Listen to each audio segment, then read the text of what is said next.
Okay, so we are live, we are recording. So this is what I want to do today. Okay.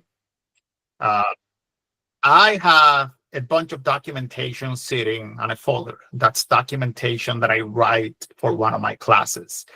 I want to build, or I built, and I'm going to show you what I did, a way to process all of that documentation and store it in a local vector store. So basically build a simple rack system that processes all the documentation, stores that documentation in a vector store database sitting right here on my computer. I'm going to be building a pipeline that's going to do that so I can execute that pipeline whenever I feel like it to update that information. And then we are going to build a couple of agents that are going to work together to answer questions from that documentation. I'm going to be using Google ADK to build those agents. So everything that you guys are going to see here is going to be Python, okay? There are multiple tools and platforms out there to build agents like NAN and other platforms. I'm not going to be doing any of that. Those no-code platforms, that's not what this video is for. The video is about writing all of those agents in code in Python using Google ADK. Google ADK is my favorite one. I tried a bunch. Google ADK is the one that I like. Everything that you guys are going to see today, every tool, everything that I'm going to show you is free. You don't have to pay for anything here. All of this is open source. Now, some people, I think rightfully so, are very cynical, and they have told me online when I said, hey, you can join, you don't have to give me your email, this is free, I'm just going to show you what it looks like. Some people have said there is no such thing as free, you are going to be selling something. That's what people told me. So let me explain to you why am I doing this, okay? So the reason I do this is because, yes, I do teach a class. And for those of you who want to learn machine learning engineering and AI engineering, some of you are my students here. I teach that class. I'm not going to be upselling you on that class, but the content that I take and I provide in that class, I like to test it before I actually take it into my class. So this is the way I understand how I need to explain things. This is the way I find problems and I see what works and what doesn't work. So then I do these free sessions. So you join for free. It's awesome. You don't pay anything. I'm not going to ask you for your email. And then later on, if you like what you see, you're probably going to join my class anyway. So that's basically the way it works. That's sort of like the trick, the hidden secret behind these free sessions. I'm going to keep doing these free sessions. That's the way it worked very well for me. All right, so all of that being said, by the way, I'm pretty sure some of you are going to post the link to my class in the chat. So if you're interested in my class, check the chat. There's probably going to be a link there. But let me share my screen. And yeah, we can get started. I mentioned this before I started the recording, but if you have any questions, you have two options. Number one, raise your hand, and I'm going to let you speak. Number two, ask the question in the Q&A section here in Google Meet. And I'm going to answer every single question that's posted there, okay? That's sort of like the ground rule. So let me share my screen, and then we can get started.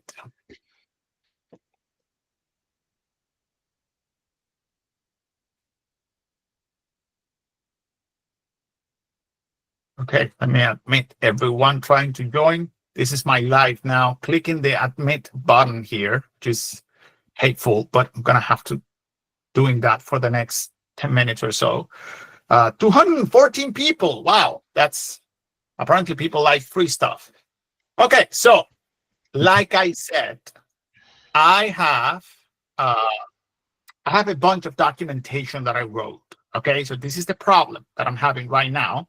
I wrote a bunch of documentation. You can see it here. Like if you see, I wrote this extension as well. This is a Visual Studio Code extension. And if you see here on the left, you see a bunch of topics like session 4 and specific content. I click on one of those buttons and you can see all of the documentation right here. Now, I wrote this extension and I wrote this documentation for my students. So this is part of the class. So they get to install this extension that is going to walk them through all of the code. Now I want to build an agent that answers questions from that documentation, okay? And that documentation is sitting right here.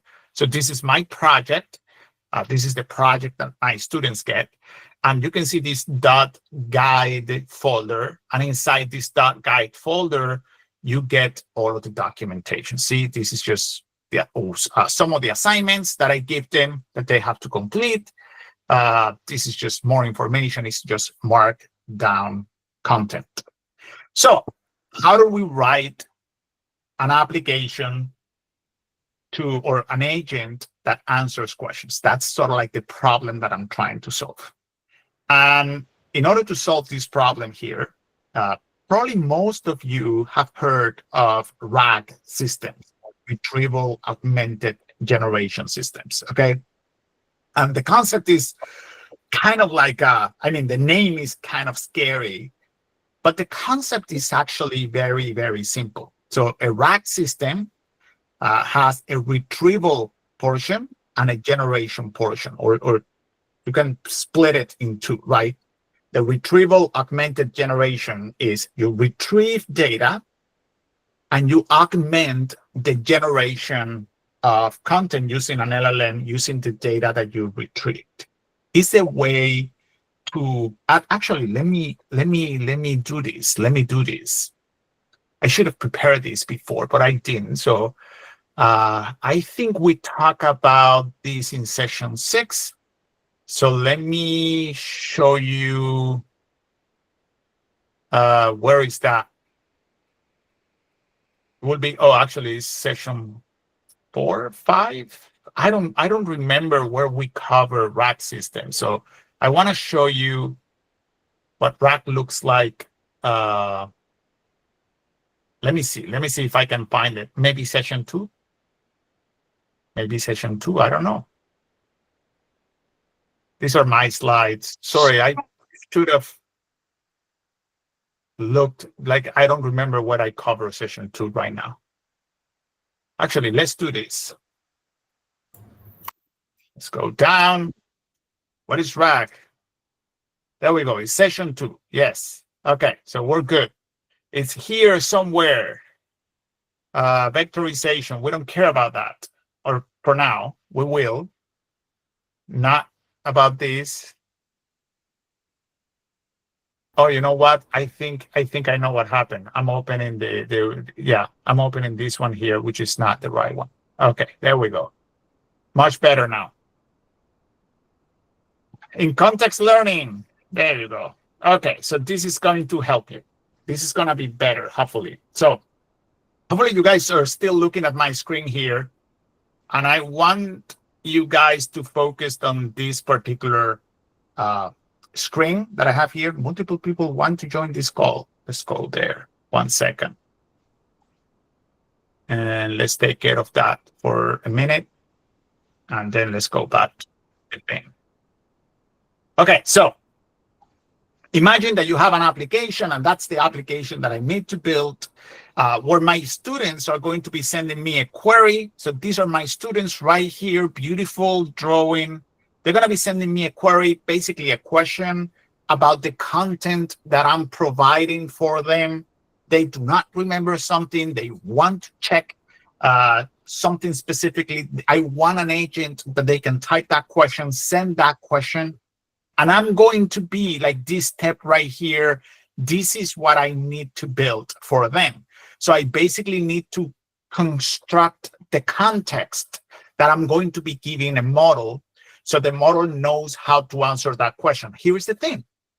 If I open ChatGPT and my students ask the question directly to ChatGPT, ChatGPT has no idea about my class. Sure, ChatGPT can answer like common questions about libraries and whatnot, but not about my class, not about the specific topics that I talk about in my class or the specific source code that I create or that I created for my students. So I need to provide context to the model. And that is what's going to happen right here in this context construction step. This is what a RAG system will look like. The context will be retrieved. In my case, it will come from documents, that set of files that I show you, the markdown files that I show you that are stored right there.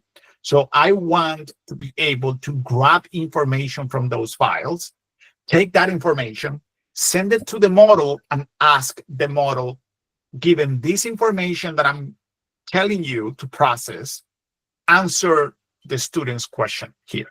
That's the idea of RAG. But there is a problem here.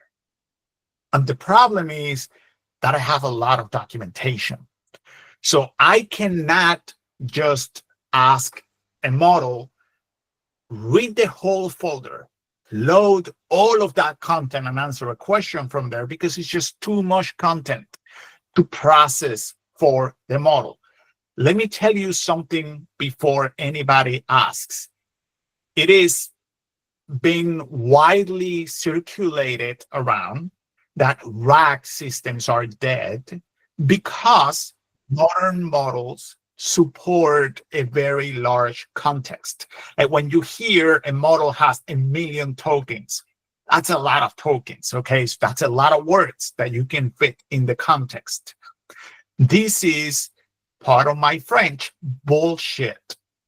This is why models are, when you provide a ton of information for the model, the more information you give them, the less effective models become at answering something from that bulk of data. So if your context is small, the model is going to be very, very effective at answering questions about that context. The more you add to that context, the less effective the model becomes. And if you use Cursor, if you use Visual Studio Code with Copilot, if you use Claude, you know that this happens.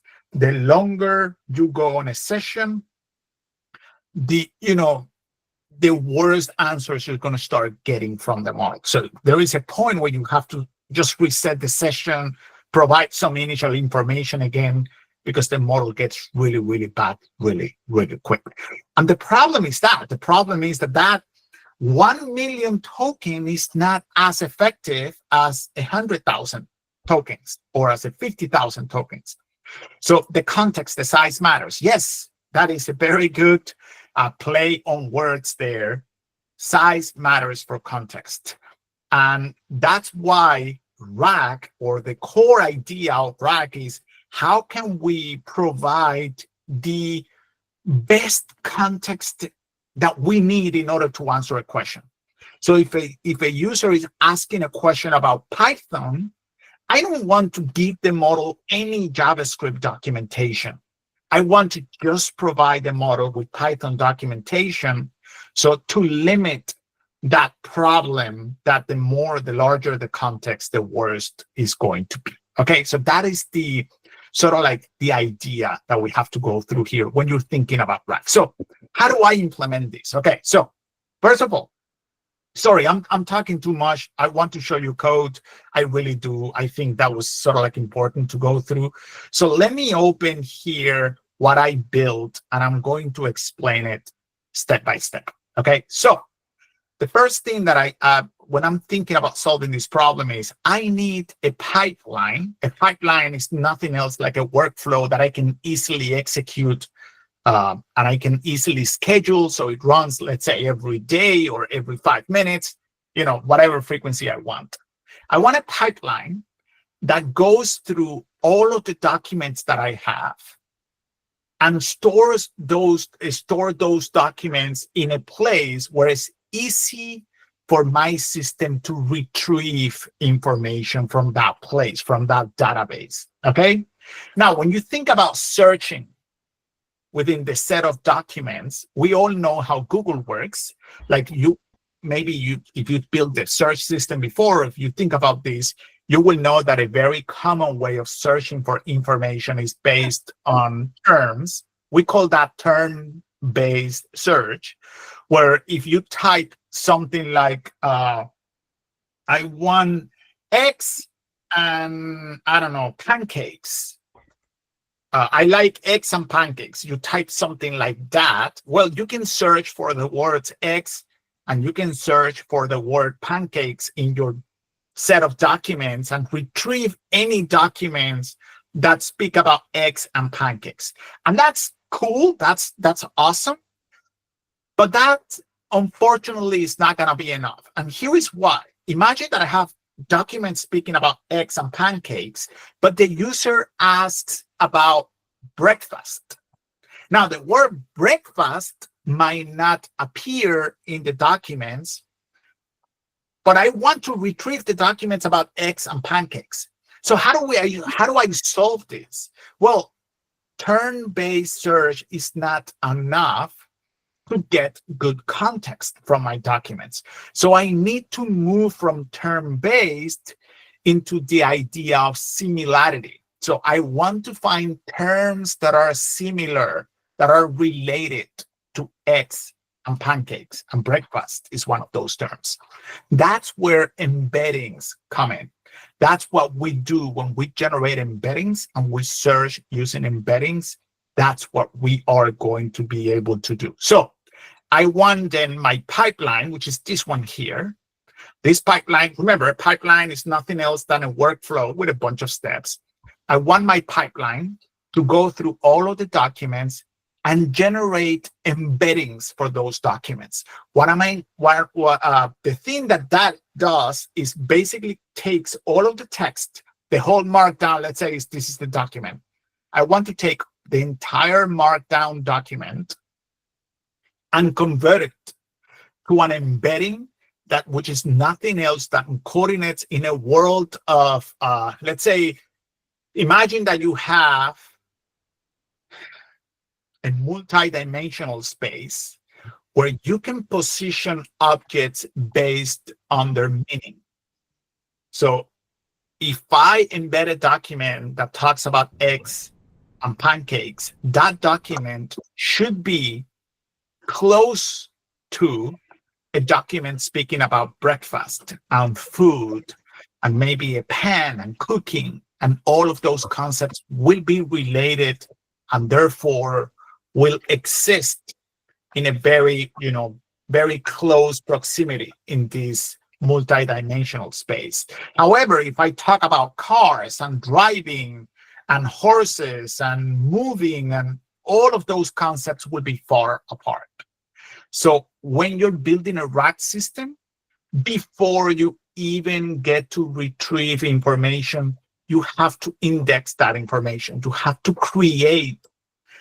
take your entire knowledge base and turn it into vectors so you can actually store them. So later you can retrieve them based on similarity. That's the idea that this pipeline will solve. Let's go through it very, very quick. I have two parameters in that pipeline. The first parameter, this is just to specify where the content is. Remember, I told you that the content lives within a .guide folder, so that's where I'm going to be looking for. The second parameter is called the embedding model, and this is basically the model that I'm going to use to vectorize the data, basically to generate those set of numbers that we call embeddings. And by default, if I do not specify anything else, I'm going to be using Gemini, the text embedding 004 model, to do this. OpenAI provides also a model, an embedding model. Cohere provides an embedding model. Like every single vendor, they do have an embedding model that you could use. Now, here are the steps of my pipeline. Remember, a pipeline is nothing else. It's nothing other than it's a workflow with a bunch of steps. Let me go here to admit everyone that's waiting. Sorry to the people that are waiting. So the first step of my pipeline is just going to open the directory that I specified by location.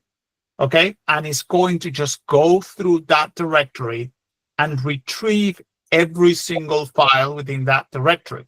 Now, notice that I'm filtering the files by any file that's a Markdown file or a Python file. Those are the type of files that I care about right now. I also have images within that folder. I don't care about the images for now. I'm only going to focus on Markdown and Python. I'm going to be grabbing those files and I'm going to be returning back, like adding to this files array.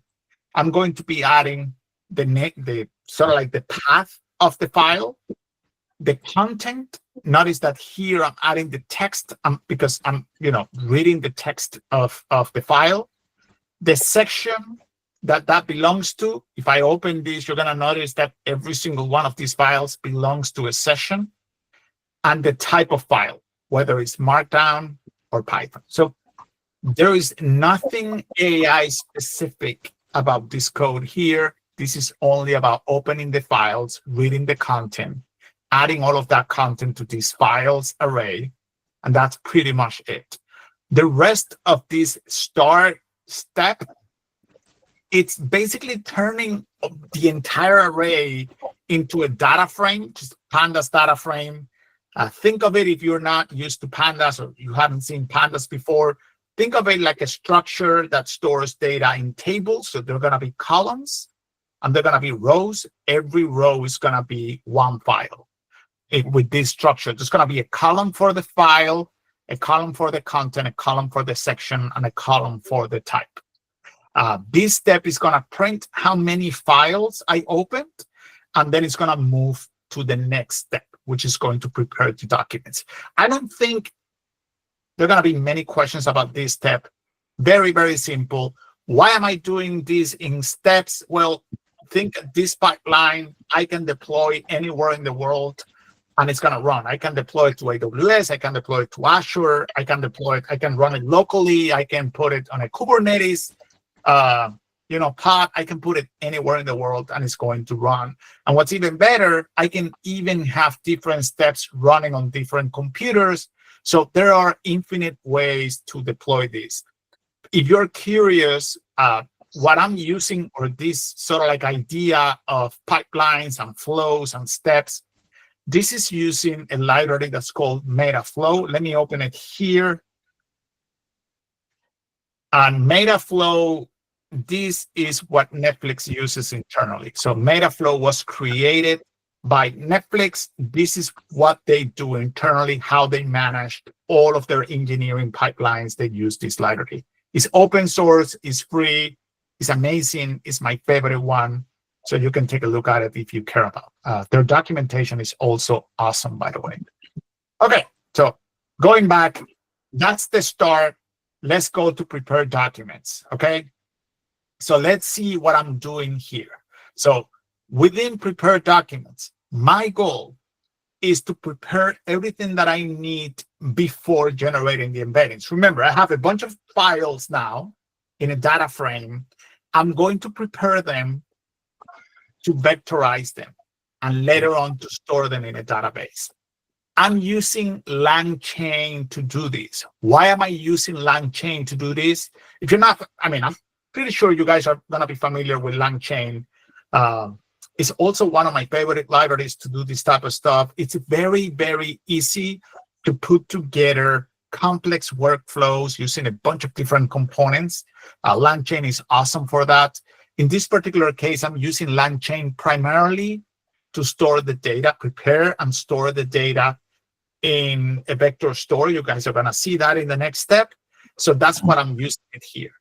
This step, the only thing that it does is creating the object document. And I'm doing that for every single one, obviously, of the files in that data frame. Notice that here, I saved this step, saves the data in this attribute. In Metaflow, it's called artifact. Here in prepared documents, I'm going through every single one of the rows of that self.data, and I'm generating this document object.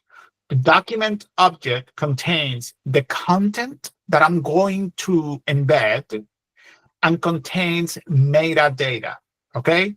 So the content is what I'm going to generate a vector for.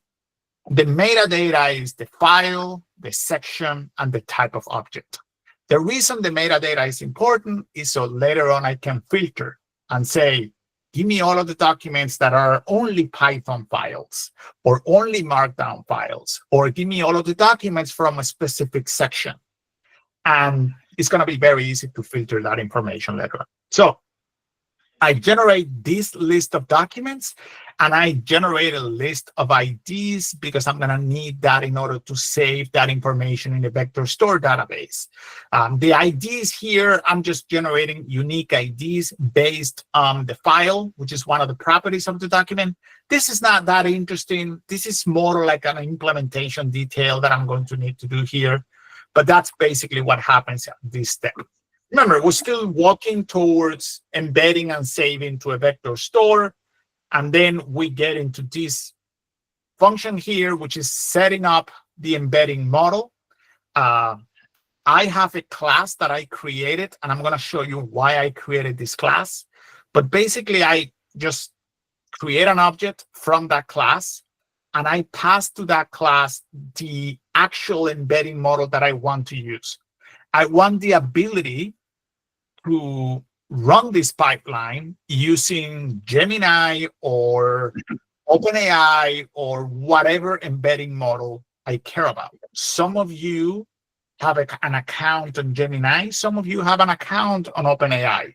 So you can use the same code, no changes, just by swapping the model name. And I'm going to show you, I'm going to run it using both models so you can see that working. So wait for me 1 second. I'm going to get into the custom embedding model in just a second. But at this point right here, I'm just creating an instance of that class.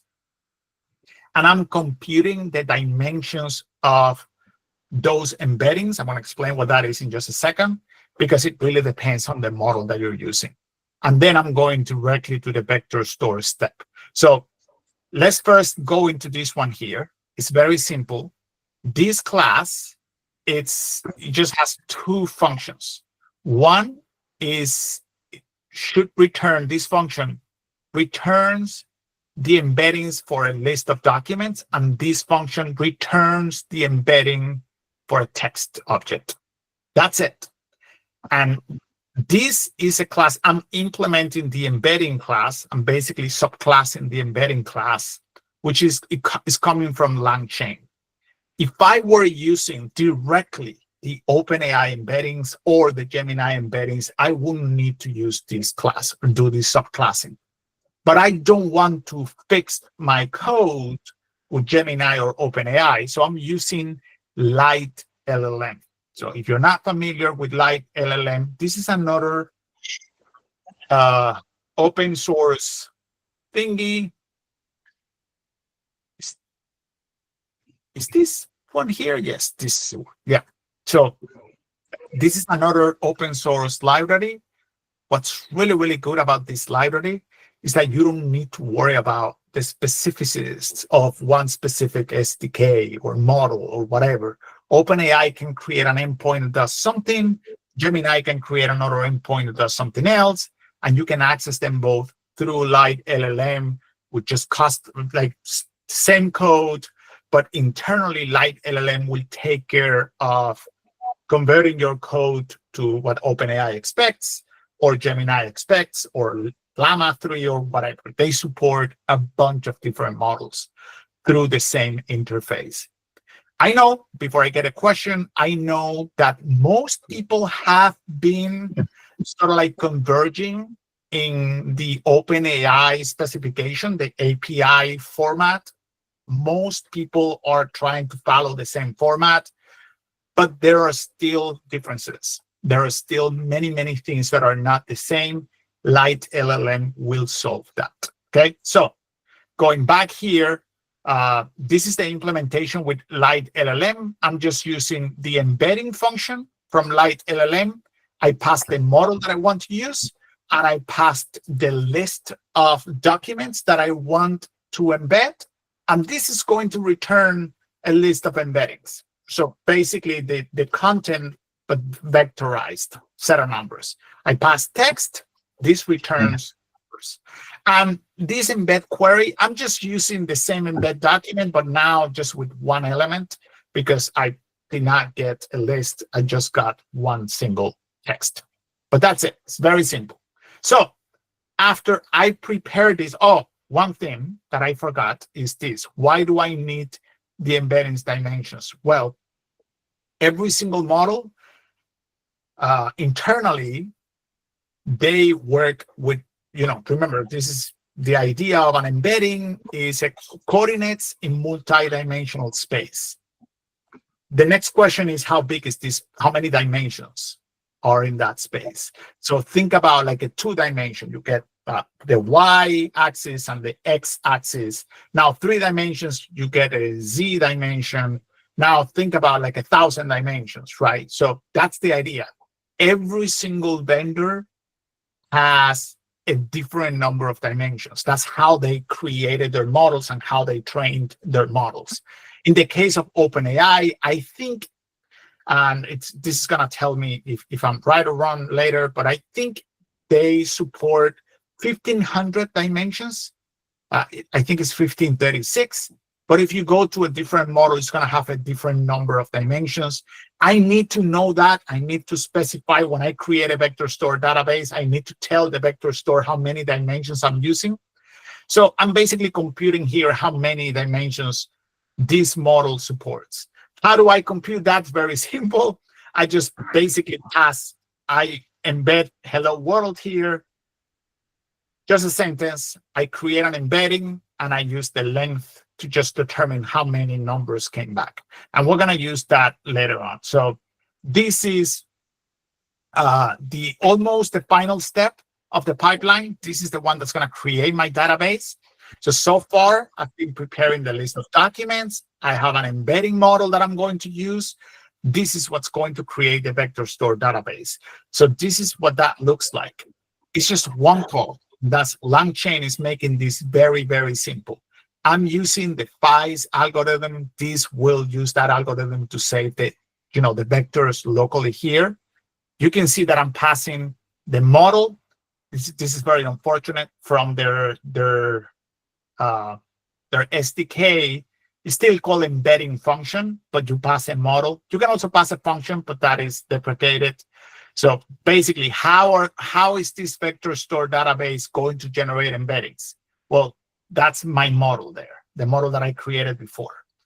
What is the index and what is the dimension? I'm going to use an index flat L2.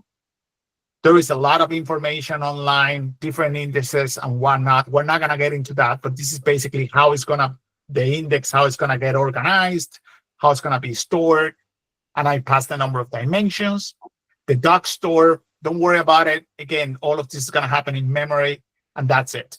This is going to create a vector store database in memory. And now the only thing that I need to do after I have the vector store database is to save documents to it. So remember the list of documents that we created before. Now I just need to tell this vector store database, save all of these documents. And internally, this function is going to go through every one of those documents. It's going to generate the embeddings using this custom model, and it's going to save those vectors inside this vector store database. Now, this is in memory. So let's go to the next step, which is the similarity search. This is just for me to test that everything works. And here I just have a query, and I call that query branches, like that's text. I want to find any document similar to branches, okay? And look at how I do a similarity search. I basically search my vector store database using that query. I want 2 results coming back, the 2 most similar documents. I want them to come back.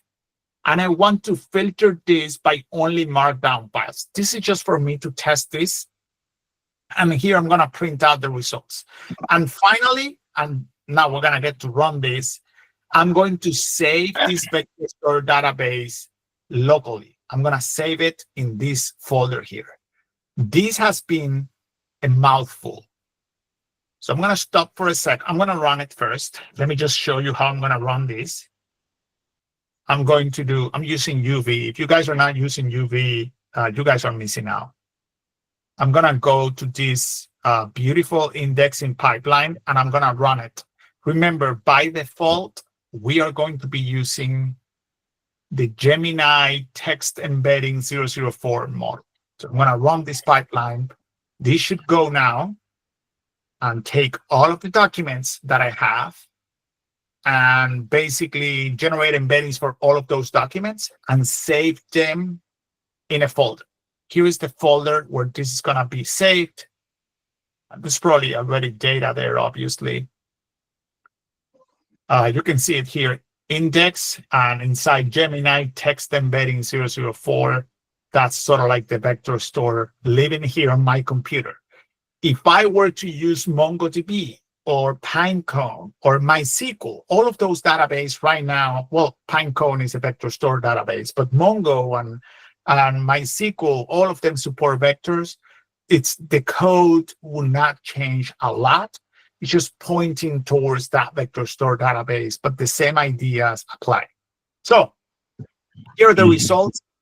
Let's just look really quick at the result. You can see here the similarity search step. I'm printing out similarity search for branches, loading the database, successfully loading the vector store database, and then it says, this is the file that I return, parallel branches, and there is a second file that talks about for each branches. Those are the two files that I was able to return from my vector store database. So this is actually working fine. Notice that Gemini text embedding 004, that model, the embedding dimensions are 768. So that's how many dimensions we get. I can also run this by specifying a different model. I do not remember the OpenAI model, how it's called, but we can find it here. Let me just see. Okay, text embedding -3, that's large. Let's try this one out. So if we do this, OpenAI, text embedding 3, not like that. What is the name of the, oh, it's called embedding model, not model. So let me rerun this. No, what is the name? Jesus Christ. I'm missing out. This is the name of the parameter. Sorry. Let's try this again. One more time.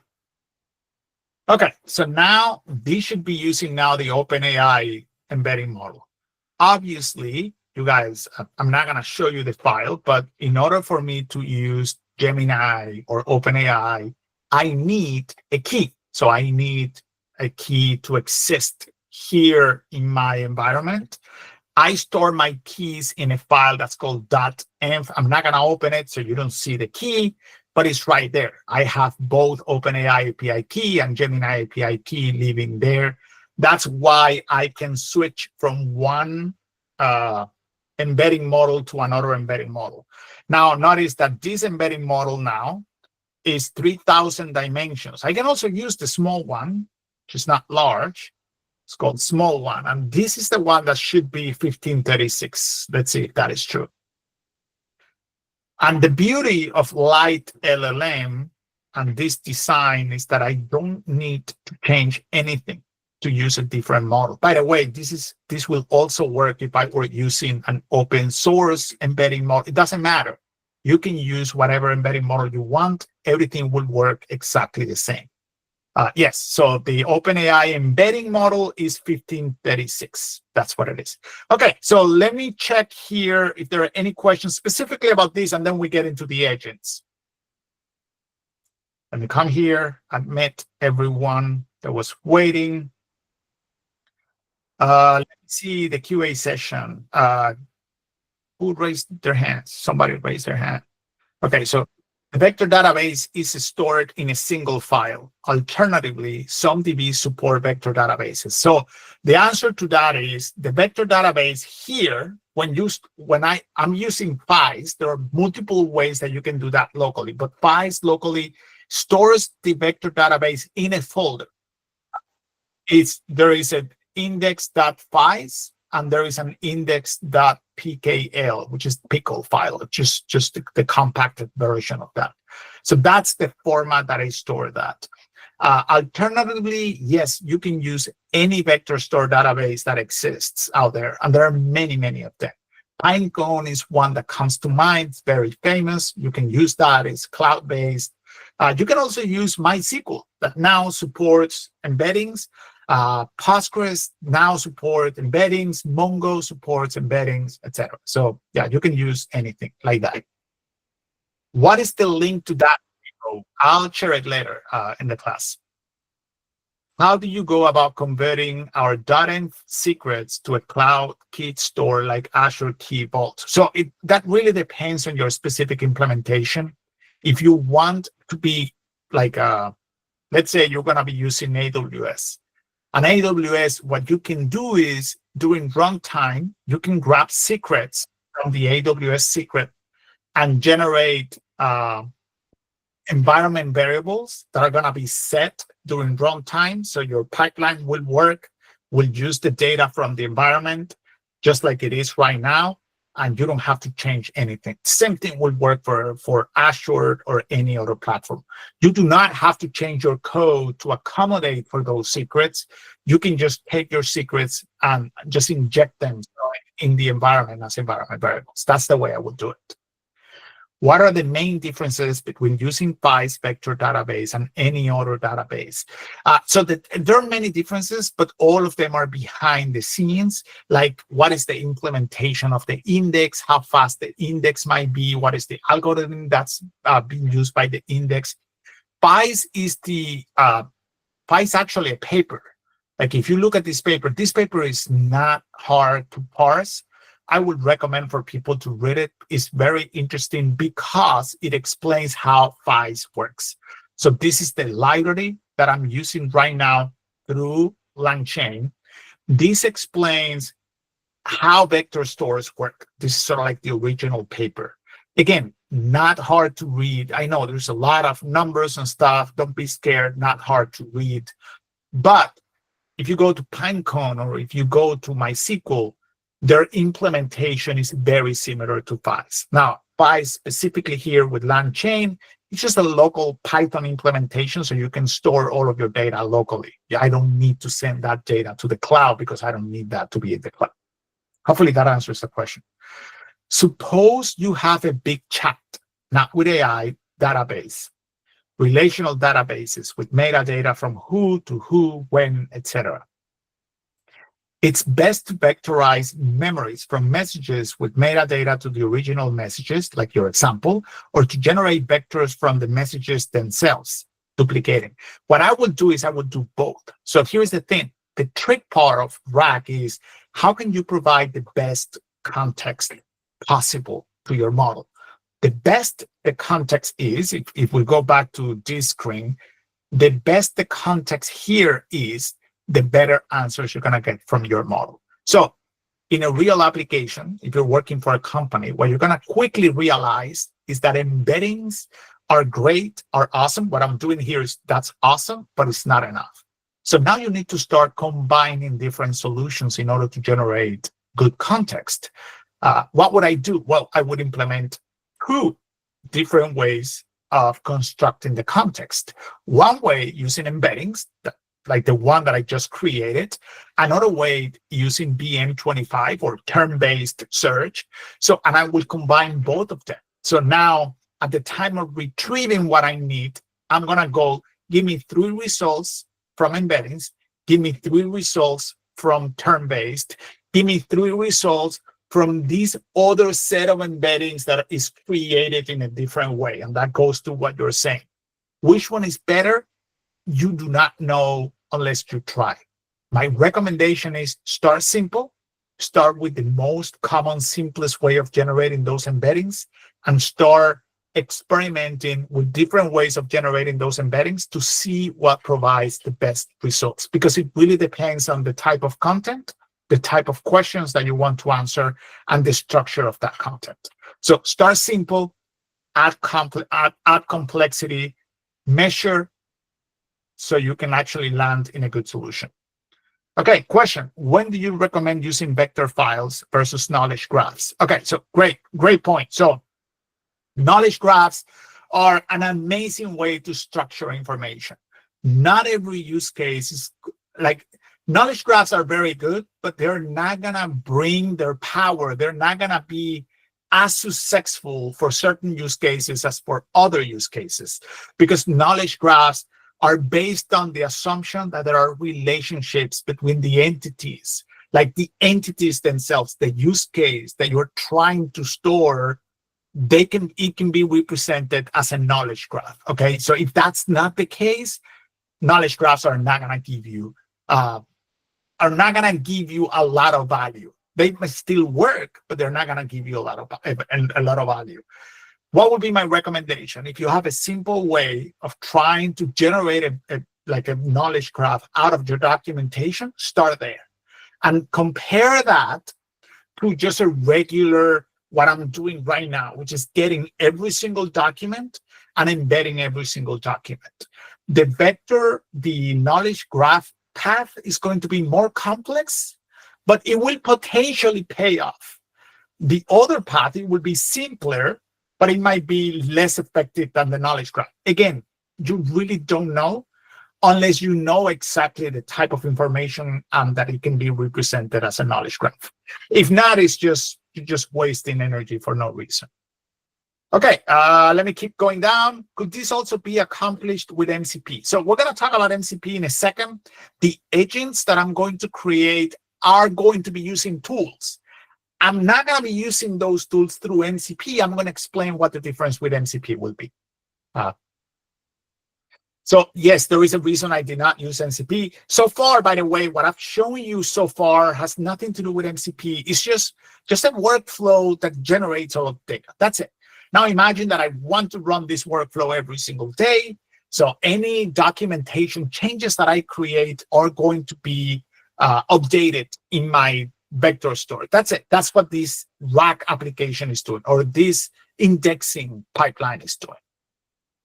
Why did you select files over other options like Pinecone? Because I want people to run this on their computers, and I don't want to ask you to create a Pinecone database and an account and pay for it, because yeah, we like to create stuff locally. Remember, this code is for my students, for my class. That's what I teach them with.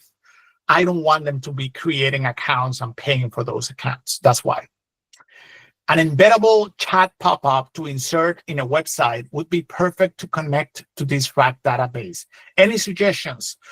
Yes, so take a look at AGUI. That's a protocol. Let me just open that here, AGUI.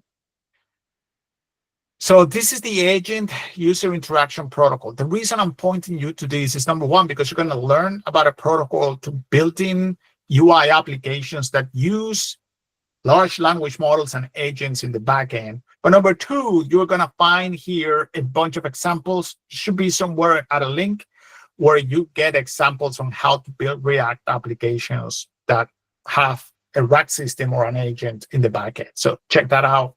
That should help. Okay, we love an example of this in action, just to make it a bit real for me. I did miss the first 30 minutes of this call, so I apologize. Yes, so we're going to get into, I just creating the indexing portion of it. That's it. Now we need to create the agents that use what I have right now. It's just a file that contains vectors. That's not that useful. I need the agent. I still need to build this thing. Okay, this I have not built yet. That's what we're going to do in just a second. Were you calling the Gemini and OpenAI embedding models through their respective APIs or using them locally? So both of them through their respective APIs. I don't think you can download those models. There is no way to just download those models to your computer. So both of those embedding models are being used through their API. You do not see me calling the API because all of that is hidden behind Light LLM. Which is awesome, because I don't need to worry about where are those models or anything. I just tell Light LLM, call these models, and Light LLM does the work for me. By the way, Light LLM also has like proxy. I'm not using any of that. I'm just using the free open source library. But you can also use their service, and it's amazing because now in a single location, you get pricing and cost, and you can pay. There, if you're building like big applications, it's just awesome. Okay, 2 more questions, and then we go to the code. Will using in-memory limit the number of documents that can be stored to the RAM on the server machine? Is it better to store the embeddings on the file system, DB versus in-memory? So everything that I've done so far, yes, I created that in memory, but I immediately saved it to the disk. So the next time, and you're going to see now the agents, I load those in memory, but basically they exist in disk. But yes, when you're doing things in memory, obviously you're limited by the memory of your computer to do stuff. But just so you know, my vector store database is in a disk. That's the folder that I showed you there. How the embedding makes the content smaller. So the embeddings do not make the context smaller. Embeddings only, what they do is basically they map a concept, or let's say a document. Let's call it a document concept for a second. They map that to a set of numbers, which is basically like coordinates in this multi-dimensional space. So I get a 300-word document, and I generate an embedding, and you're gonna get like 75% vectors, like 1.20, multiply the number of words by 1.25. I think that's the approximate. That's the number of numbers you're gonna get back, and that would be the coordinates on this dimensional space. That's it. That's what you get. It does not. The embeddings do not summarize information. Nothing like that. If that was not your question, just let me know. Are these open weight models effective for a production use case? I'm not using open weight models. I'm using text embedding models.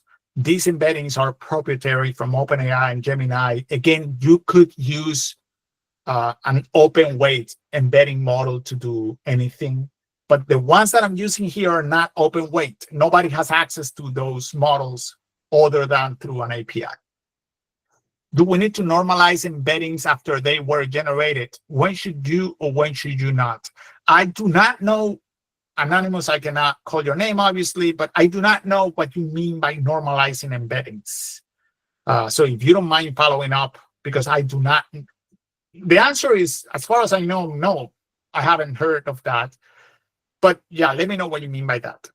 Will the recording of the call be available? Yes, there's going to be a YouTube video on my YouTube channel where you're going to get that recording. Okay, so I'm going to stop answering questions right now. I promise I'm going to get to your question, but let's go back to the code really quick. Okay, so now I have a pipeline, and now that pipeline is already working, and now that pipeline is generating embeddings and saving them locally here somewhere.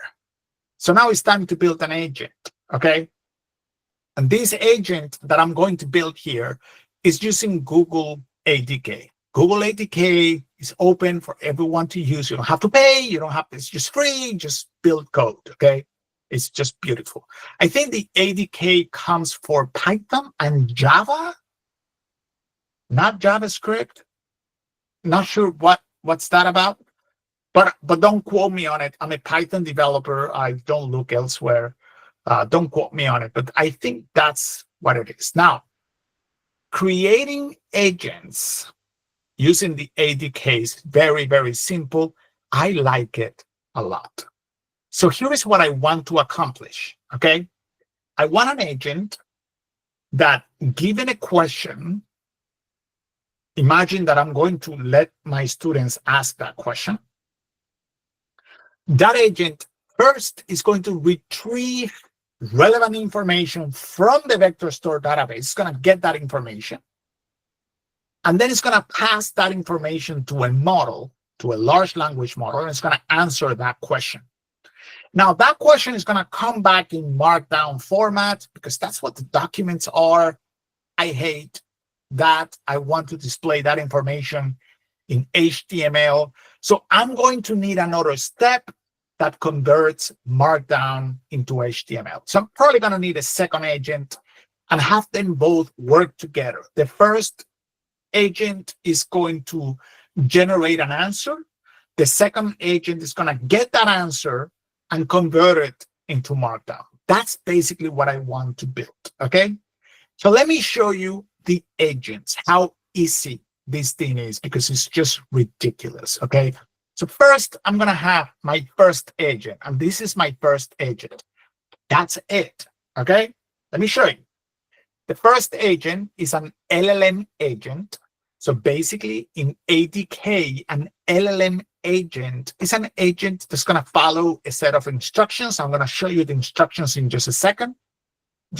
It's like asking directly a model. That's it. That's what an LLM agent is. The name of this agent is Retriever, because this agent is the one that's going to retrieve the actual question from the vector store database.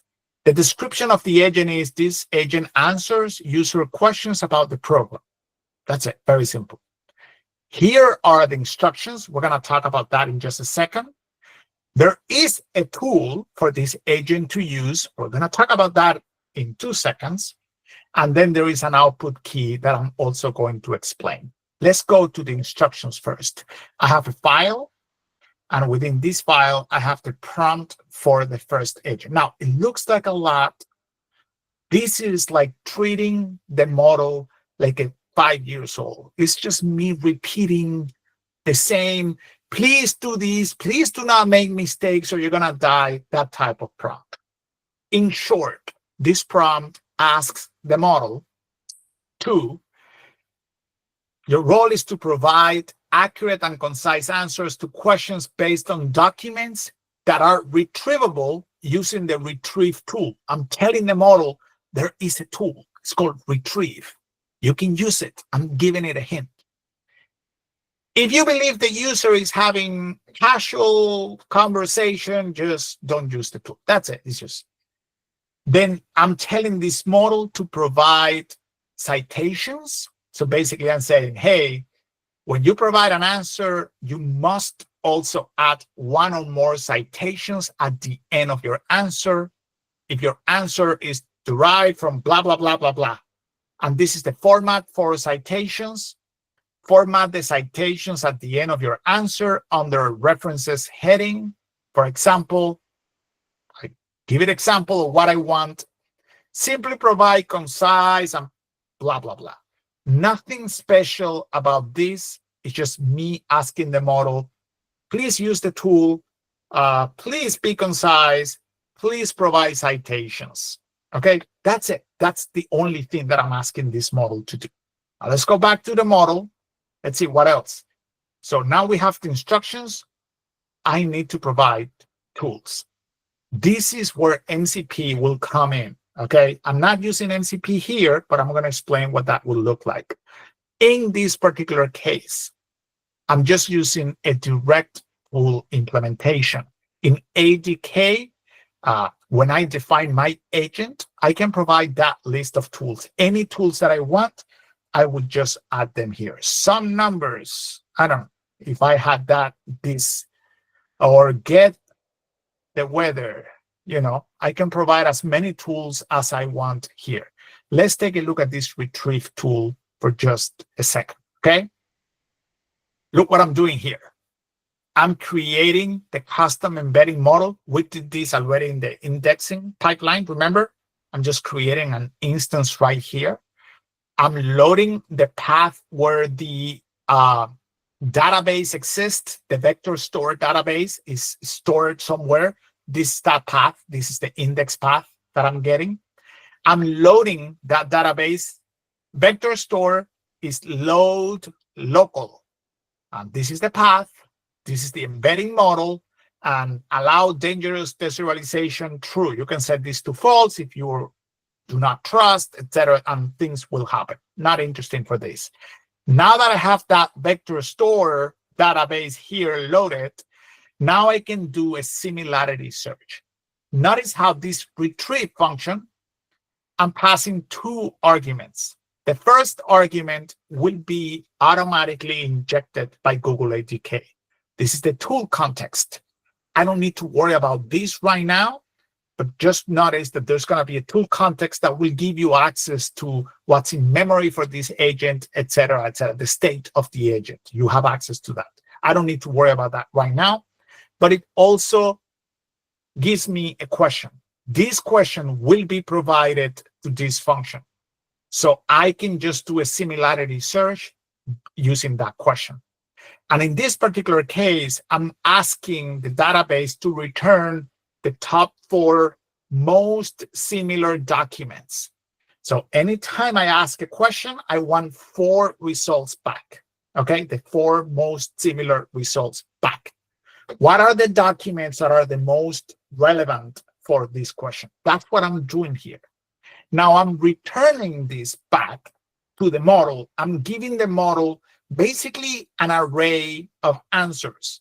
And every single one of those answers will be the file, basically the path of the file, that the document, and the content of that document. That's it.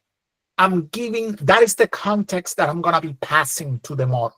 This agent will do that. Will get a question from the user. It's going to follow the prompt, and the prompt says, hey, you can use this tool.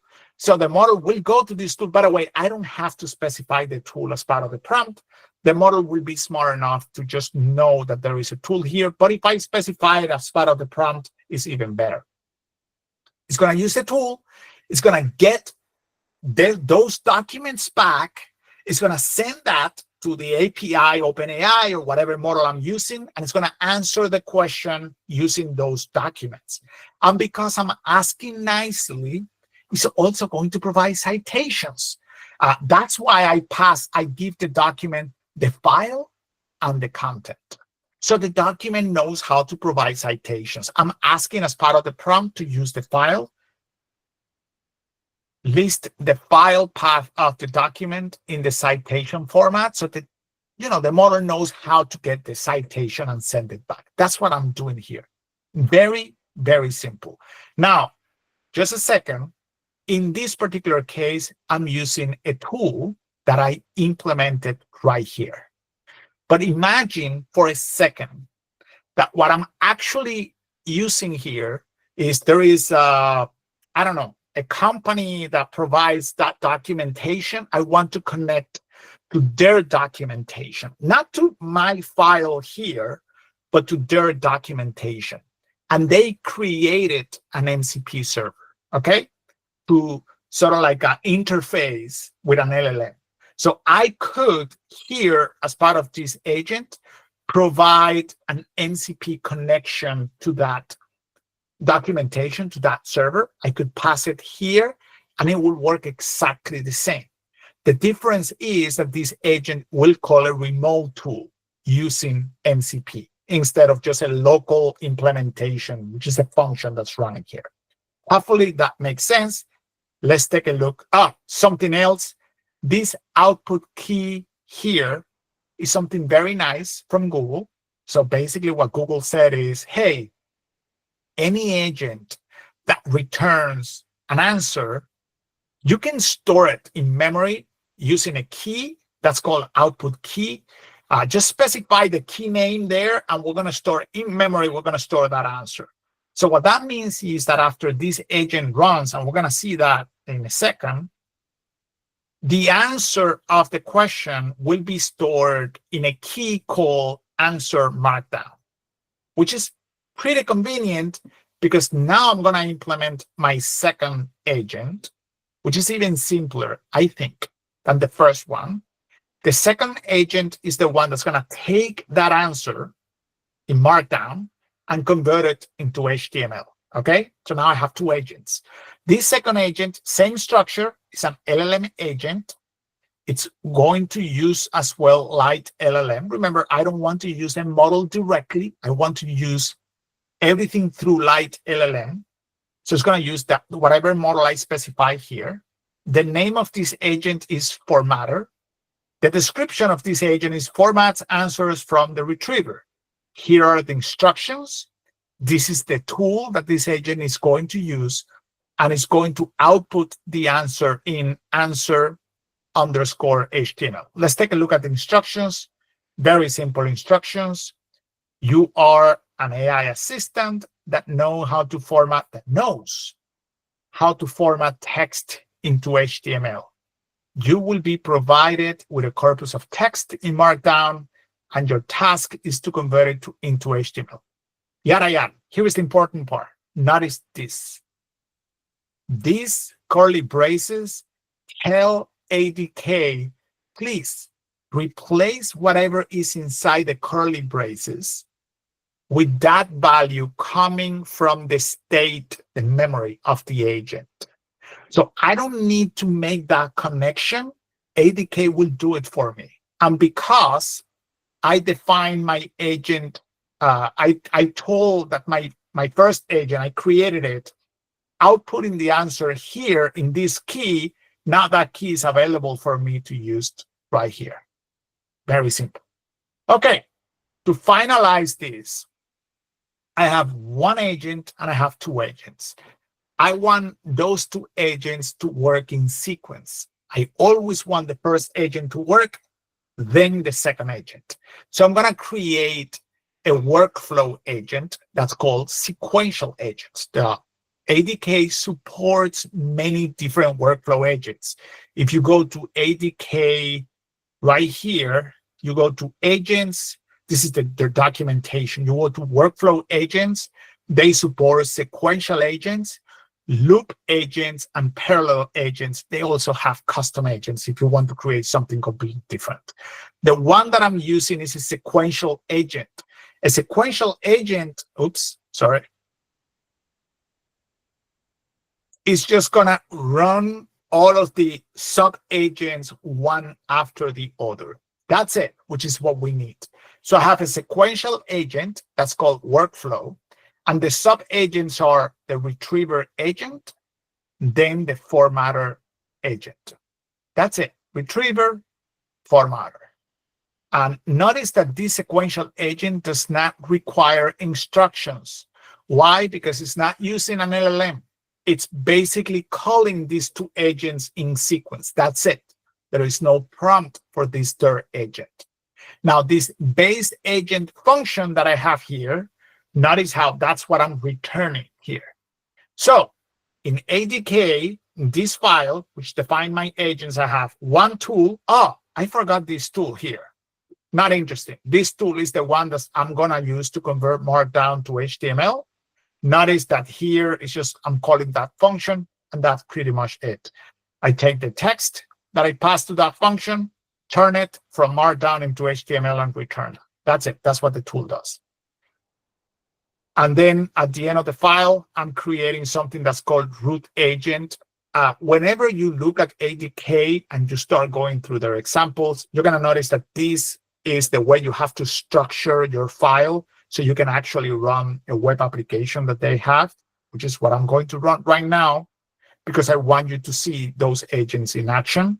So I'm going to go here, not here, but here. And I'm going to do ADK web. Okay, so ADK web, this is going to open a web application that we will open, and we can test the agents. Okay, so I'm going to open this in the browser. Here is the web application. Again, this is a web application that comes with ADK. Notice that I have my rack agent right here, and now I can just try this out. Summarize config in Metaflow. Okay, let's see what it does. I'm asking the model to just do a summarization, and I want you to see the results, and now we're going to explore what just happened. Notice that here is telling me that I called the retrieve function. Remember, there is one agent, green agent in this case is in color green. That agent called a function, retrieve, and it returned this text right here. And then there is a second agent, which is represented here with the yellow color. And that agent called the function markdown to HTML, and it processed that, and it's just returned this. And you can see this is exactly the same as this, just the UI is not giving us the differences, but you're going to see them right now. Notice that here I have events. I also have state, so you can see what was stored in memory. Notice that I have an answer in Markdown, and I have an answer in HTML that is supposed to be working, but it's not working for some reason. We're going to have to explore what that is in a second. Let me just go to the events here. There we go. Look at the events.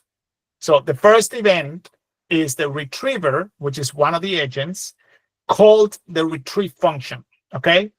If I go next, this is the answer from the retrieve function. And you can see here that the result of that function is this, okay? Now let's keep going. Okay, now the retriever is gonna get ready to go to the next agent. We're gonna keep going. Oh, sorry. Here, we're just calling formatter, and formatter is calling Markdown to HTML, and this is the argument that we're passing. And if I keep going, this is the response coming back from Markdown to HTML. Notice that here is giving me the HTML code. And if I keep going back, state delta, for some reason, this is not working here. I'm going to have to check in the code why this is not working. Answer HTML should have stored the actual HTML content, not this. We're going to see in the code for a second so we can actually see that working. Let me go here. Let me remove all of this stuff and run my rack pipeline. This, I have not shown you this rack pipeline, but basically what that rack pipeline is going to do, I'm going to show you here really quick. It's basically use those agents. The agents that I created, it's going to run them internally, and it's going to try to answer a bunch of questions, like all of these questions that basically I'm going to go through all of those questions and answer them internally. So this is working here. Let me just wait for it to finish.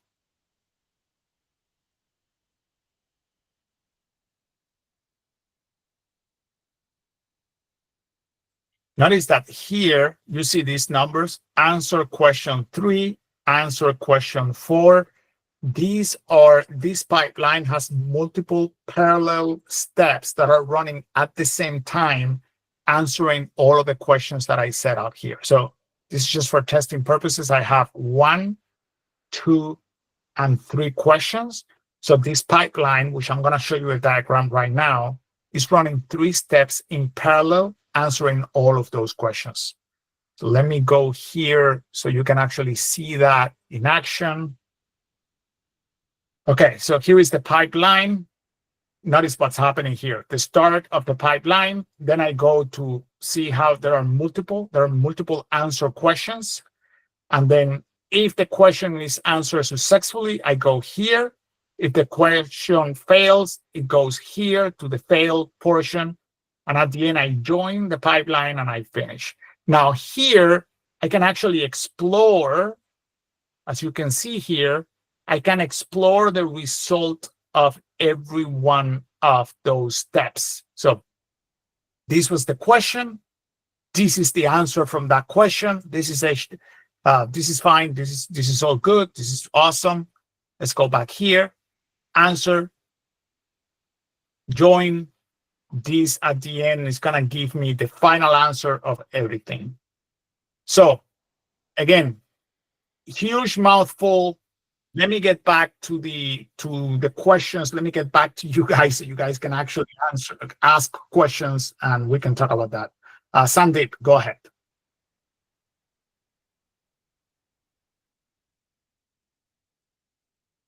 You raise your hand, not anymore. So I'm going to assume.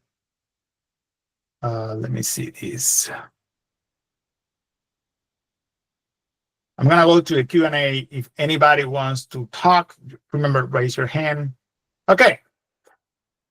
Let me see. Questions here. Boo, boo, boo, boo. All of that is answered. Okay. How will we integrate embeddings to a search engine store?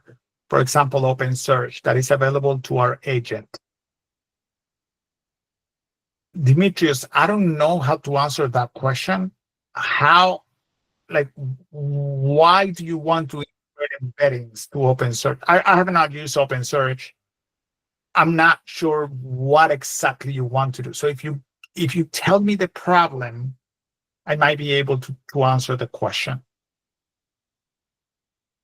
Idea for next video: Google ADK versus OpenAI agents SDK. Yeah, that's a great idea, but here is the reality of it. The one that you use does not matter. I would not worry too much about chasing all of these libraries. There's so many of them.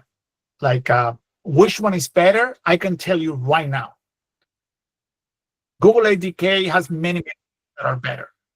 OpenAI ADK has many things that are better. So just pick your poison. Master one. Dedicate your time to learning one of them. That's the best approach that you can actually follow. That would be my recommendation. That's what I do at the end of the day. All right, so let me go back to the questions. Oh, I lost my position. Okay, here we go. Isn't it necessary to create chunks of the files? That's an amazing question. So the answer is it depends. And here is why I don't need to create chunks. So the idea of chunks is the same. Let's go back to what I started this conversation, which is the larger the context that you give the model, the harder it is for the model to find the right answer using that context, the less effective the model becomes. So providing smaller context is better for the model. Now, my documents here are already small enough. So I know that the documentation that I wrote is 1 or 2 pages long anyway. There is no chunking mechanism that is going to be better than just storing the whole document anyway. When you do chunking, you have to find a strategy. What I mean by that is, imagine that you have a document talking about, I don't know, the Python loops or loops in Python. Well, when you're chunking, let's say by sentence, now every sentence goes to a vector store database. So that means that to get an entire idea, you cannot just return a sentence or one result. You need to return multiple sentences at the same time and hope that all of them are related so the model can actually answer that. So that is probably not a great strategy when you're trying to solve a problem like mine. The best chunking strategy for my problem is just store the whole document. Now, that doesn't mean that that's the only strategy. I can also elect to store a whole section together, not just a document, but the whole section, or half the document. But again, chunking, you have to define or decide how you want to do the chunking. With models, with the extension of the context length, I find it less useful to be chunking by number of characters, which was very common at the beginning of RAG because the context was like really limited. Now you can chunk entire documents. Don't fill up the entire context, obviously, but small documents like this, perfectly fine. You don't need to do anything other than that. If you are loading the vector files file, is there a limit to the file size here for loading into memory? Or is it automatically going to stream it and manage it by itself? That is a great question. I do not know how LangChain handles that. I'm going to go out on a limb and say that you're not loading the whole vector store in memory. Please do not quote me on this. I will find it very sloppy if loading from local actually loads the entire database from memory, but that could be very well the case. If that's the case, the limitation that you're going to have is your memory, how much memory you have available, obviously. Like a humongous vector store database, you're not going to be able to load it in memory, obviously. If you were using something like Pinecone or MySQL or MongoDB, obviously all of that data will never travel to your memory. You will be streaming that data. I think that's the word that you use. You will be sending a query And the database is going to be returning just the documents that you need. In the case of PIs, I hope they're doing streaming from disk. I do not know, but I think they should be doing streaming from disk. Since we are initializing our formatter and retriever agents inside base agent function, would they be initialized again and again during based agent function calls? If yes, could we achieve optimization by declaring them outside? So, great question. The answer is yes. Every time you call the based agent function, you are creating an agent in memory. There is no optimization to be achieved here. Let me show you the pipeline here 1 second. I want you to see this. And I'm not going to get into this pipeline. As a high level, this pipeline, the rack pipeline, this is just like the indexing pipeline. The difference is that this rack pipeline runs the agents. It basically, it goes here, creates a memory, creates an in-memory runner. So I keep the session, the agent's memory. It's going to be transient. So when the agent stops working, the memory is going to go away, basically, because I'm storing everything in memory. I could be using here like a database, like a SQLite database, to store the context, the memory in the database. I'm not. This runner is the one that I'm using right here to run the agents. So notice how when I create the runner, I give it the base agent. Now, this is the important line here that I want you to see. My pipeline, for every question, and here are the 3 questions, for every question is going to run a step with a copy of the agent. I don't want the same agent in memory because it does not make sense. This is why it doesn't make sense. Pipelines, you can deploy so every step runs on a different computer, okay?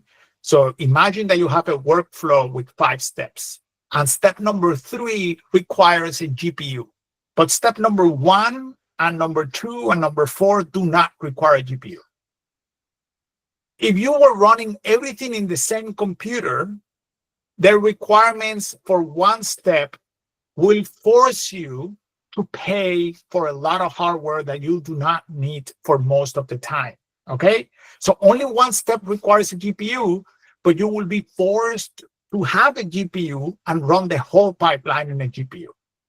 Instead of doing that, these steps I can run on separate computers.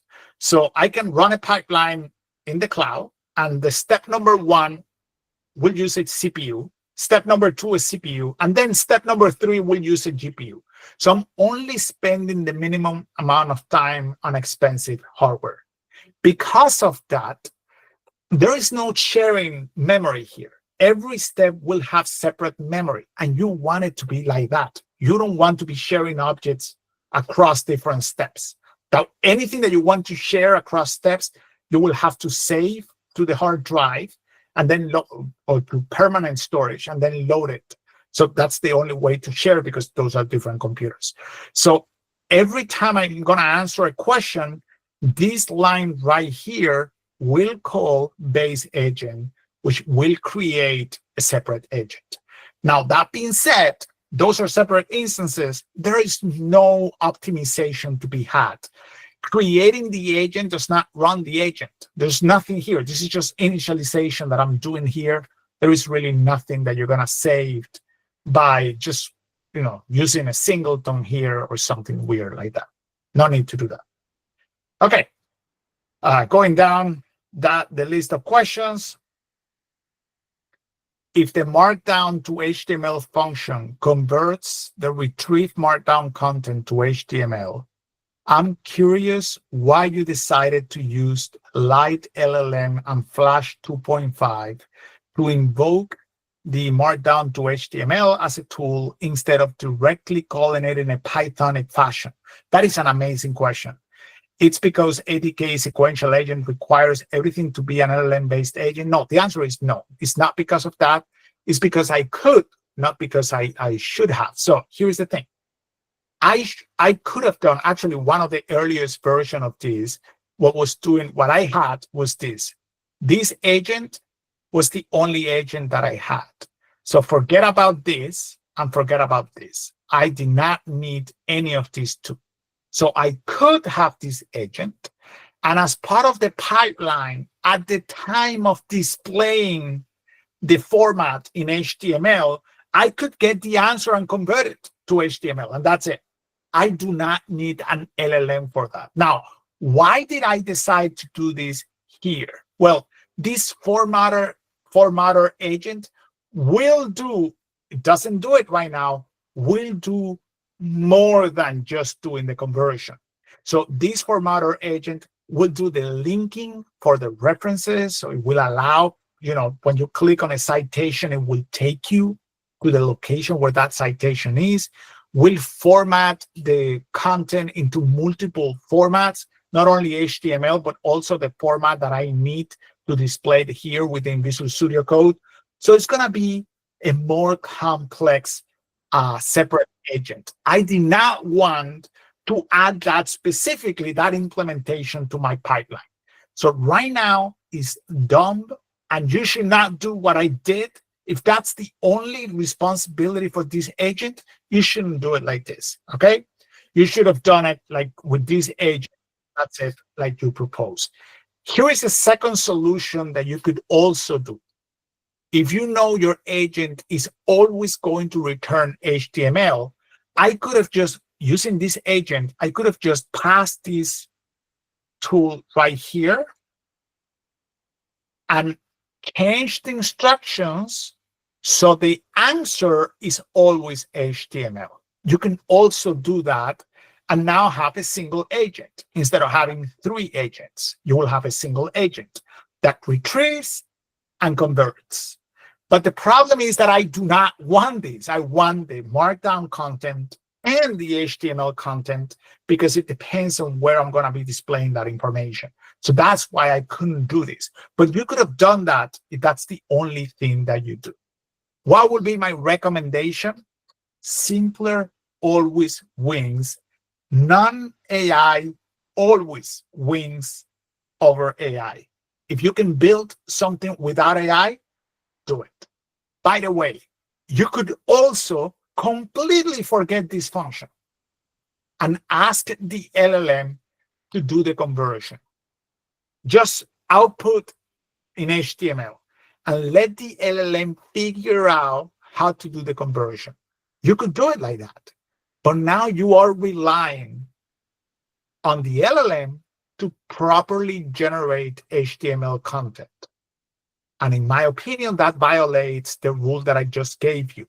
Non-AI better than AI.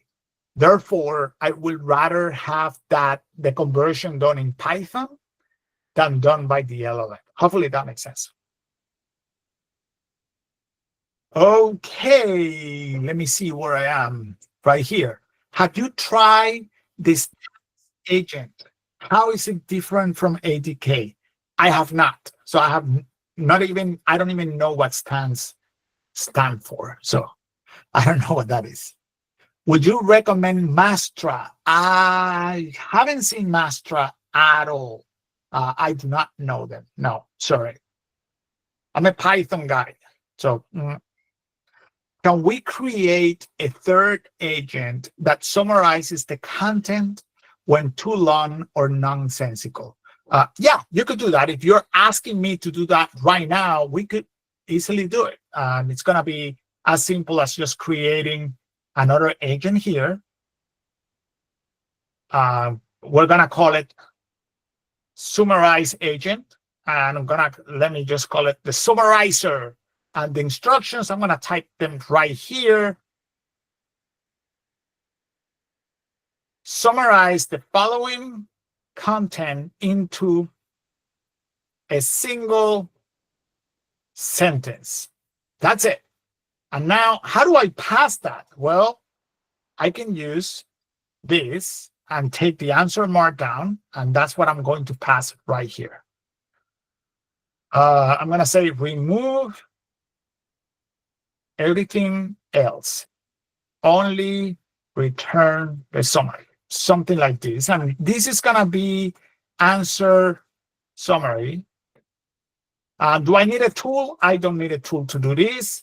So now I have this summarize agent, and I'm going to add it right here to my sequential agent. I'm going to do the retriever.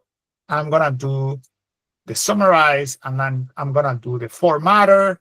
And I think that's it. Let me go back to this.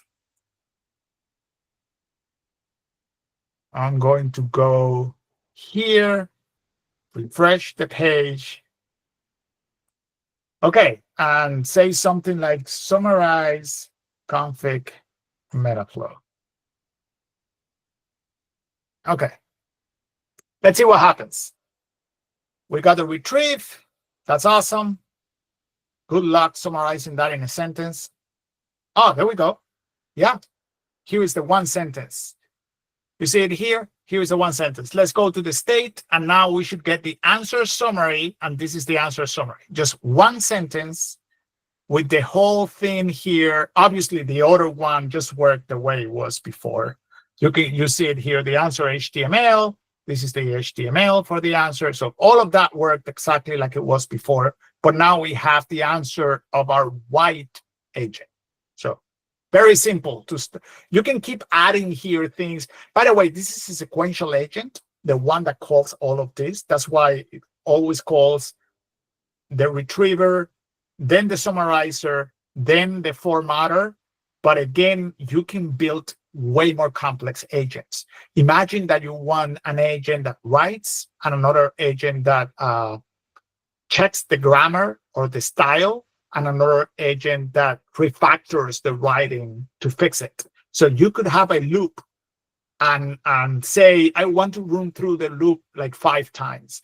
And then you will generate some content, come up with some suggestions. The second agent will generate suggestions. The third agent will rewrite the content, and you will look through all of this. So you could do that as well. So, okay, going back here. Awesome. Building off your response to creating dataset context chunks. How can we shut up the dataset context without losing data meaning? Because a large dataset context could lead to overtraining and slow performance, but too small leads to undertraining. How do we maintain the balance? You have to experiment. There is no silver bullet, okay? So first of all, you need to understand your use case. My use case, I want my students to be asking questions that are my documents. The documents that will answer those questions are going to be very small documents. Like, I don't know, maybe something about, I have the for each in Metaflow. So I want my students to be able to, what is the page right here? How does the for each in Metaflow work? Okay, so this is the type of question that my students are going to be answering. That is in a single document. And you can see it right here. This is the answer. And the answer is coming from a single document. That's all I need in order to provide that. I do not need to chop up my documents any more than what they actually are, okay? So my chunking strategy is based on the type of documents that I have and the type of questions I know my users are going to be asking. In your case, you have to experiment and you have to see what is going to work, okay? And just experiment with multiple ways. You can even have multiple chunking strategies. You could have an embedding database or a vector store that stores documents and another one that stores paragraphs. And you can get a few results from the documents, a few results from the smaller chunks, and give all of that information to the model. And combinations like these are usually what's going to give you better accuracy at the end of the day. But in order to get there is experimentation and tracking. By tracking, what I mean is measuring. Okay, so you need to have some sort of evaluation that tells you how good your retrieval system is. That's basically the way it works. I did not saw you using LangChain. The sequential agent was used instead. So LangChain, the only reason I'm using LangChain is to do the retrieval portion. The agent's sequential agent here is from ADK, not from LangChain. Okay, the sequential agent is a class provided by Google ADK. LangChain is being used to access Vice, the vector store. Okay, going down the list. Have you tried contextual retrieval technique? It adds extra document context to the chunk for embeddings. Yes, I have. So actually, it's just beautiful that you're asking that question. Let me show you here, because I think what you're talking about, I promise it's going to be somewhere, is this. So this is basically what you're talking about. So imagine that I have a knowledge base. This splitter is the one that generates chunks that some of you have been asking. In my case, my splitter does not exist because I don't need individual chunks. I'm just, imagine that my splitter just returns the documents the way they are. I'm not chopping them up, okay? And then I get all of the chunks. This could be documents, okay? And now I contextualize those chunks. So this will be a step that will augment each chunk with metadata and any other information that will improve the search retrieval, okay? And this is what I generate embeddings for. So here's what that means, just to make it very, very simple. Instead of just generating an embedding with the actual content of the document, I could be augmenting that. In fact, if I go to my Twitter account, I don't know if I can open it here. I might not be logged in. No, I'm not logged in. That's okay. But I've talked about this plenty of times where I'm trying to find an example for what I just did. Imagine that for what I just did, instead of just generating an embedding for a document, I could add way more metadata to that document and embed all of that metadata together with the document. Imagine that you're embedding an image, okay? So let me show you this.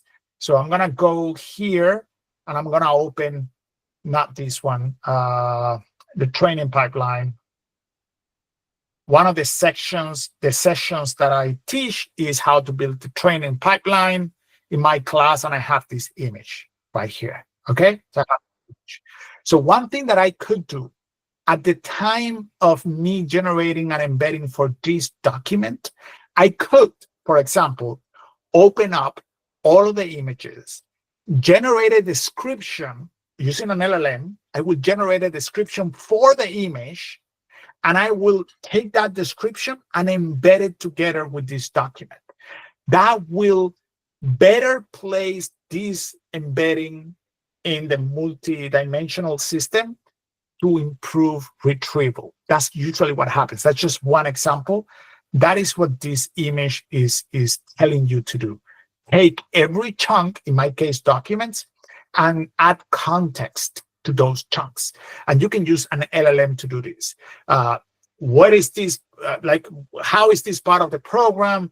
Where does this fit as part of the program? And all of that information, that's what you will send to the embedding model, and you will store in your vector database. That's probably your question. I've used it. It's very, very useful. Yeah. And that link that you posted there, for anyone, you should read that link. There's going to be more information there. Here we are using Gemini and OpenAI to create embeddings and then pass a context. Let me actually make this a little bit bigger so everyone sees better. Okay. Here we are using Gemini and OpenAI to create embeddings and then pass a context to an LLM like ChatGPT. What if the confidentiality of the index data is something that I need to care of? Are there any tools that I can use in this pipeline to cover? Yeah, that's a great question. So the first thing that you should do is, there are two types of things here that I would think about. So number one is there personable identifying information as part of your data? And that is what you need to protect.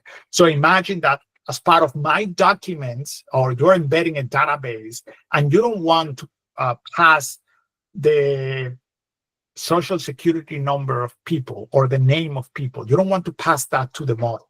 Everything else is fine. It's just the personal identifying information, the one that you don't want to pass. If that is the case, what you can do is there are services, and nothing comes to mind right now, but I've seen them, I've worked with them, that will anonymize your data before you give them to a model.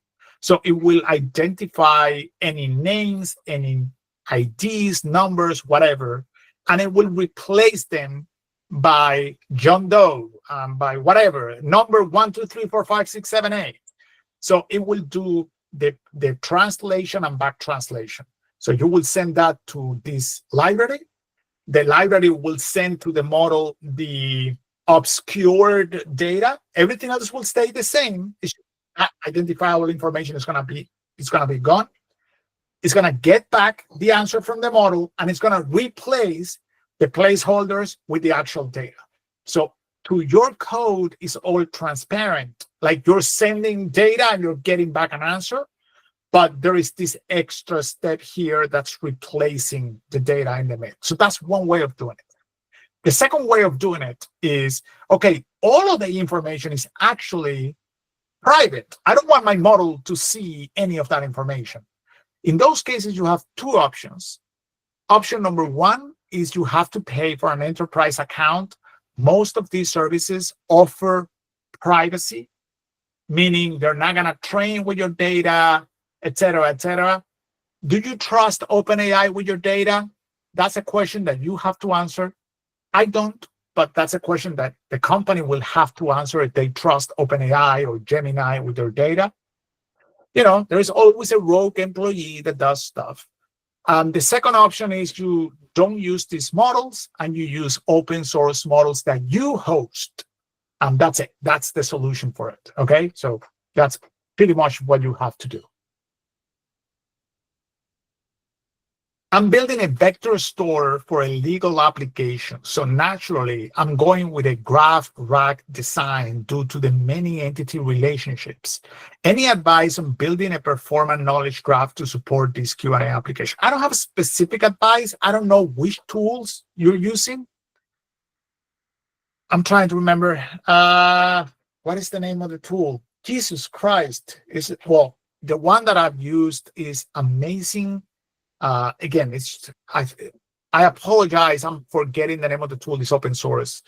But basically, it creates it takes the data, it creates a knowledge graph off of that data, and then you can just use it like a RAG application.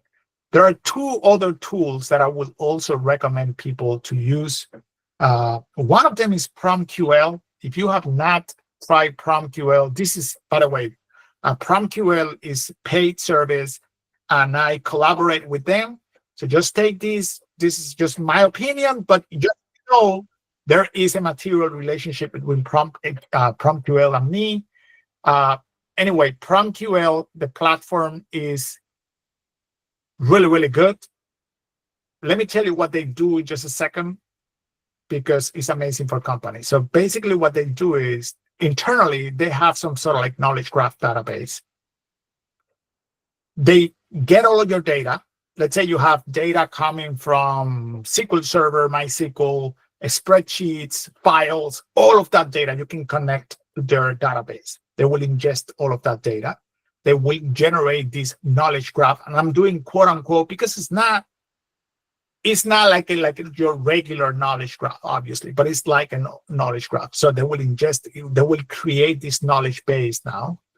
And you can use a model now to ask questions about this knowledge graph.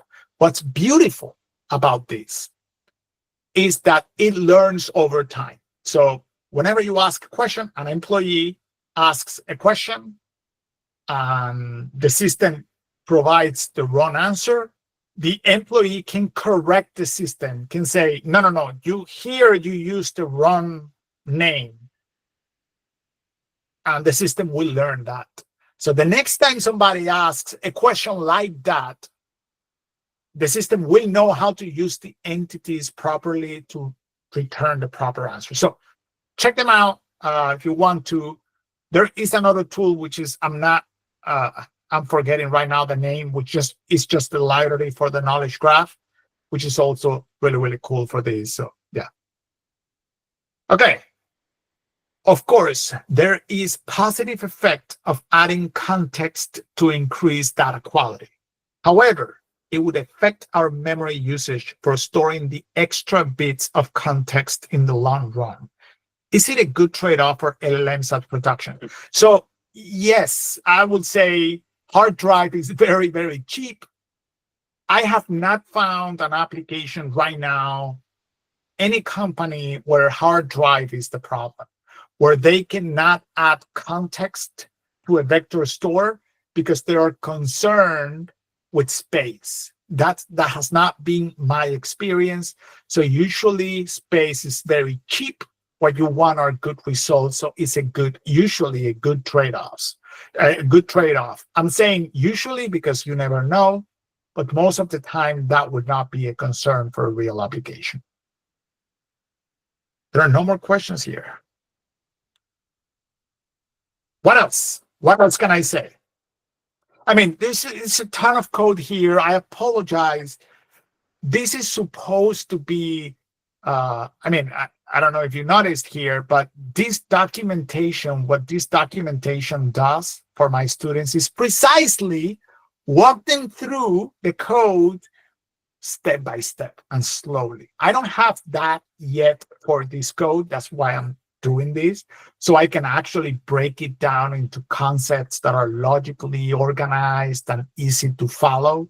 I don't have that. That's why this is a mouthful. And I have to show you like a bunch of stuff at the same time. And it's just complex to understand everything. Also, my students, obviously, when they get to this section here, they already know how Metaflow works. They already know how pipelines work, how artifacts work. So I don't have to make all of the entire explanation because they've used these tools at this point. Okay, so what else? What else can I do to help?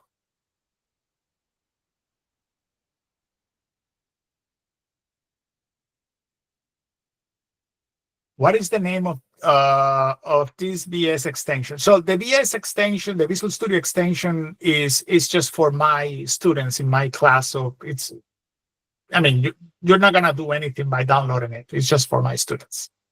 Yeah. Okay, there is another question here. I think, what's the best way to separate memory based on specific users using the agent? Okay, so I think, if I understand the question, here is the code here.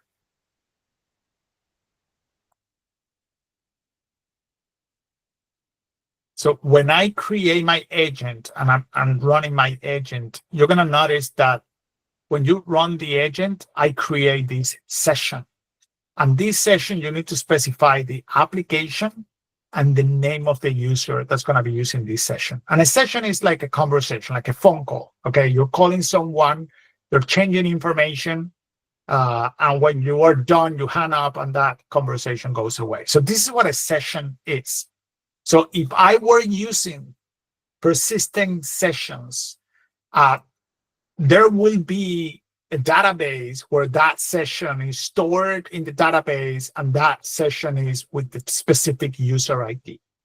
In ADK, if you go to the ADK thing, you can read more about that in sessions and memory. There is a whole thing here where you can just look at the session state. Memory state is what we used to store the keys with the answers. But it's just going to explain, give you the full explanation of how the session works. When you're running your agents, you can do, let me see if here it tells me how.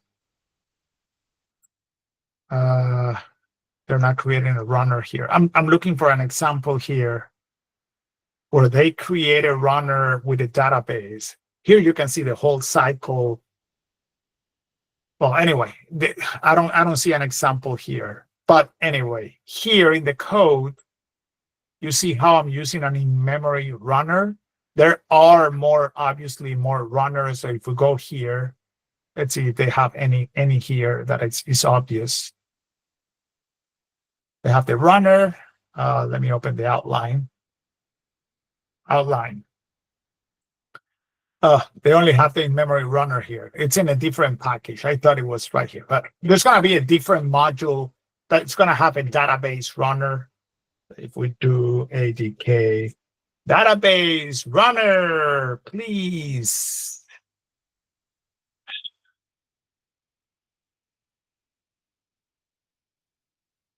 Jesus, why did they make this? So this is a Vertex session service. I don't find it right now. There's going to be a runner that's going to allow you to store your session in a database, like in a MySQL database. Like, for example, this here, you see the runner, you see the service, you see the storage. In my case, I'm just using memory.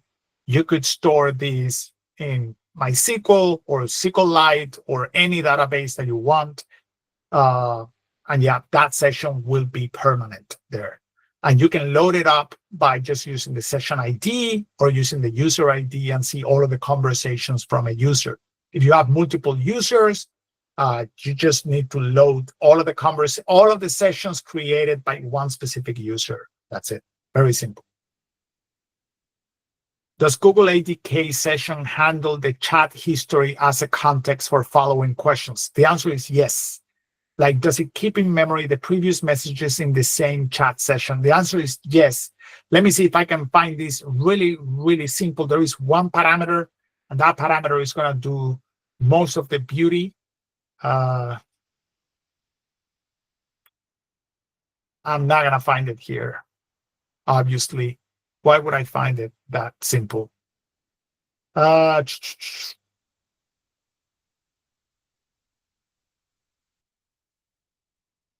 Okay, so this is the database session service that I was looking before.